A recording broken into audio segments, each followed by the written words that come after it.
चुनावी माहौल हो और नेता पाला नहीं बदले, ये तो वही बात हो गई। बारिश का मौसम हो और बरसात ही ना हो।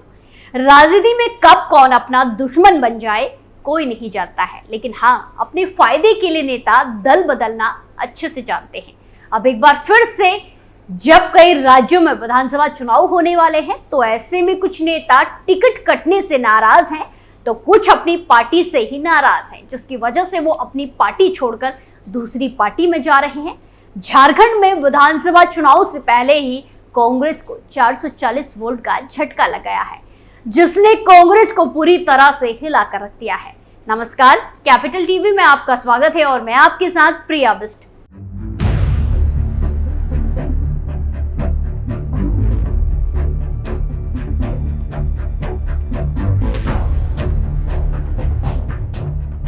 झारखंड में विधानसभा चुनाव से पहले ही कांग्रेस को जबरदस्त झटका लगा। दरअसल झारखंड कांग्रेस के पूर्व कार्यकारी अध्यक्ष मानस सिन्हा भारतीय जनता पार्टी में शामिल हो गए। इसे विधानसभा चुनाव प्रचार के बीच कांग्रेस के लिए बड़ा झटका माना जा रहा है। उन्होंने असम के सीएम और झारखंड विधानसभा चुनाव के लिए बीजेपी के सह प्रभारी हेमंत बिस्वा शर्मा की मौजूदगी में बीजेपी में शामिल होने का ऐलान किया। झारखंड विधानसभा चुनाव प्रचार के बीच मानस सिन्हा के इस फैसले से इंडिया गठबंधन के खिलाफ बीजेपी को मजबूती मिलेगी।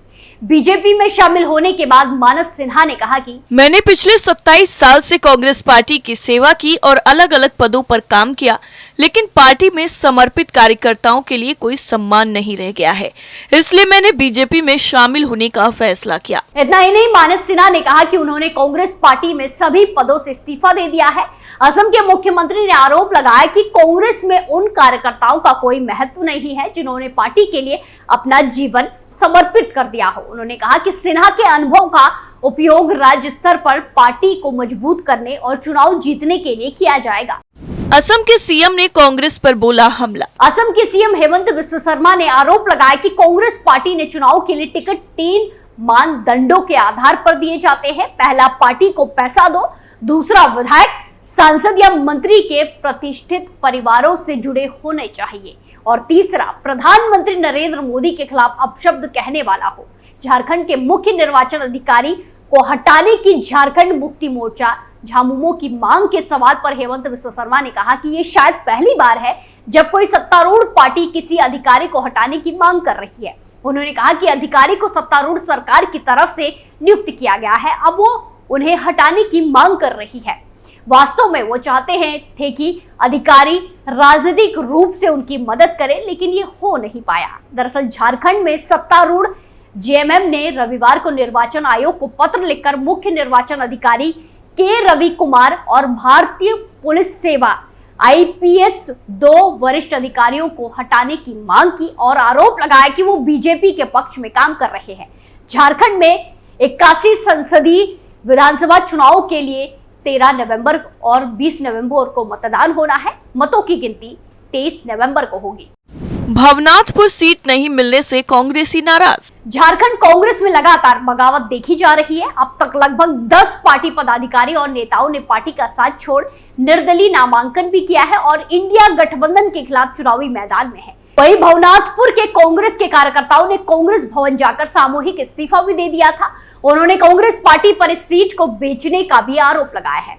भवनाथपुर विधानसभा क्षेत्र से आने वाली कांग्रेस के सभी प्रखंड अध्यक्ष और 20 सूत्रीय अध्यक्षों और जिला कमेटी के सदस्यों ने कहा था कि कांग्रेस की ये परंपरागत सीट है, यहाँ से कांग्रेस के 7 बार विधायक हुए हैं, लेकिन ये जानते हुए भी ये सीट जेएमएम को दे दिया गया। वहीं भवनाथपुर के कांग्रेस के नेताओं का कहना है कि झामुमो ने अनंत प्रताप देव को अपना प्रत्याशी बनाया है। ये वही अनंत प्रताप देव हैं जिन्होंने 2014 के विधानसभा चुनाव के समय कांग्रेस के सिंबल और झंडे का अपमान किया था। साथ ही सोनिया गांधी और राहुल गांधी के साथ गद्दारी करने का काम किया था। इससे सभी आहत और मर्माहत हैं।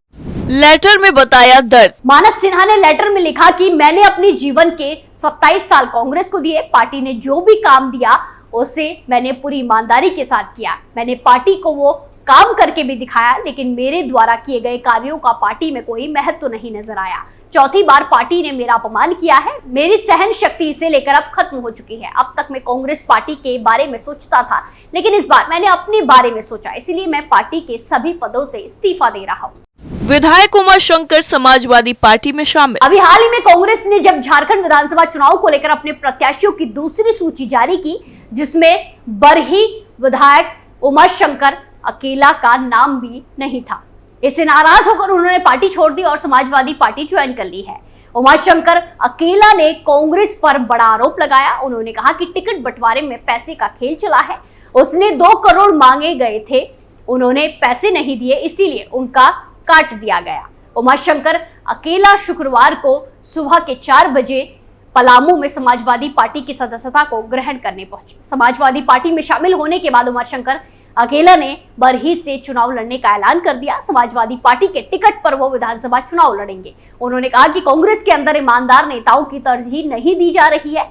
ऐसे व्यक्ति को टिकट दिया गया है जो कभी कांग्रेस में नहीं रहा है। कांग्रेस में उनके जैसे नेताओं को अपमानित किया जा रहा है। समाजवादी पार्टी के झारखंड प्रभारी व्यास जी गौड़ ने बताया कि पार्टी में भी कई धमाके होंगे, कई लोग सपा में शामिल होने वाले हैं। समाजवादी पार्टी के प्रदेश अध्यक्ष केशवर यादव उर्फ रंजन यादव ने बताया कि झारखंड में समाजवादी पार्टी के सहयोग के बिना सरकार नहीं बनेगी। गठबंधन टूटने से होगा नुकसान। वहीं दूसरी तरफ राजस्थान में 7 विधानसभा सीटों पर होने वाले उपचुनाव के लिए कांग्रेस की तरफ से उम्मीदवारों के नाम के ऐलान के बाद सन्नाटा छाया हुआ है। ये 7 नाम किसने तय किए हैं और किसके कहने पर घोषित हुए हैं, ये एक रहस्य बना हुआ है। हालत ये ऐसी है कि 7 उम्मीदवारों के कांग्रेस का सिंबल दे दिया गया, मगर उनके पक्ष में बयान देने के लिए कांग्रेस के प्रदेश अध्यक्ष गोविंद सिंह डोटासरा तक सामने नहीं आए। लोकसभा चुनाव के दौरान बना इंडिया ब्लॉक राजस्थान उपचुनाव में टूट गया है। कांग्रेस ने हनुमान बेनीवाल की राष्ट्र लोकतांत्रिक पार्टी से गठबंधन तोड़ते हुए बीजेपी में शामिल हुए पुराने कांग्रेसी नेता सवाई सिंह चौधरी की पत्नी डॉक्टर रतन सिंह को खिनवसर से उम्मीदवार बना दिया। वही पत्नी को टिकट मिलने से ठीक पहले सवाई सिंह चौधरी ने बीजेपी से इस्तीफा दे दिया। इसके बाद हनुमान बेनीवाल की राष्ट्र लोकतांत्रिक पार्टी ने भी बेनीवाल की पत्नी कनिका बेनीवाल को उम्मीदवार बना दिया। माना जा रहा है कि प्रदेश अध्यक्ष गोविंद सिंह डोटासरा और राष्ट्रीय लोकतांत्रिक पार्टी के नेता हनुमान बेनीवाल के बीच झगड़े की वजह से यह गठबंधन टूट गया। उधर देवली उनियारा विधानसभा सीट से केसी मीणा को कांग्रेस का उम्मीदवार बनाए जाने के बाद कांग्रेस के कार्यकर्ता पूछ रहे हैं कि केसी मीणा कौन है, बीजेपी वाले हैं क्या। कहा जा रहा है कि कांग्रेस के सभी नेताओं ने मिलकर देवली उनियारा से केसी मीणा को कांग्रेस का उम्मीदवार बनाया है, लेकिन प्रदेश अध्यक्ष गोविंद सिंह डोटासरा हो या सचिन पायलट हो या अशोक गहलोत, कोई भी नेता बताने के लिए तैयार नहीं है कि मीणा किसकी सिफारिश से कांग्रेस उम्मीदवार बनाए गए। उनका बीजेपी के नेताओं और आरएसएस से जुड़े कार्यकर्ताओं से भी नजदीकी रिश्ता रहा है। मगर कहा जा रहा है कि देवली उनियारा सीट छोड़कर टोंक सवाई माधोपुर से सांसद बने हरीश मीणा के कहने पर सभी ने मिलकर केसी मीणा को यहां से उम्मीदवार बनाया गया है।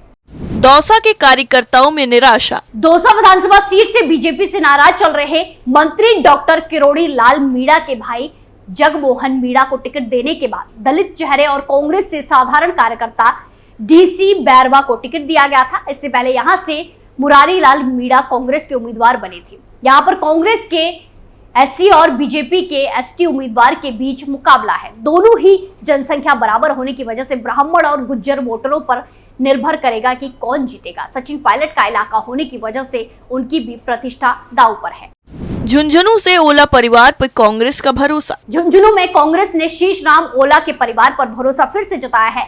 ब्रजेंद्र ओला के सांसद बनने के बाद झुंझुनू विधानसभा सीट खाली हुई थी। यहाँ पर उनके बेटे अमित ओला को कांग्रेस ने उम्मीदवार बनाया है। यहाँ पर साल से ज्यादा समय से परिवार के व्यक्ति को ही टिकट मिलता रहा है। इसी तरह से रामगढ़ विधानसभा उपचुनाव में भी कांग्रेस ने जुबेर खान के बेटे आर्यन खान को अपना उम्मीदवार बनाया है। इस सीट पर जुबेर खान विधायक थे जिनका देहांत हो गया था। इससे पहले जुबेर खान की पत्नी साथ ही यहां से विधायक थी। बीजेपी ने भी सलूम्बर सीट पर अपने दिवंगत विधायक अमरलाल मीणा की पत्नी शांता देवी को उम्मीदवार बनाया, तो कांग्रेस ने वहां पर साल से चुनाव हार रहे रघुवीर मीणा और उनकी पत्नी का टिकट काटकर कांग्रेस पार्टी के साधारण कार्यकर्ता रेशमा मीणा को टिकट दिया है। हालांकि इसके बाद पार्टी में बगावत भी देखी जा रही है। 2 ब्लॉक अध्यक्षों ने इस्तीफा दे दिया है। इसी तरह 84 विधानसभा चुनाव में कांग्रेस ने अपने कद्दावर नेता और बार बार चुनाव हारने वाले ताराचंद भगोरा का टिकट काट करके नए चेहरे महेश रोध पर दांव खेला है। रोध फिलहाल प्रधान है और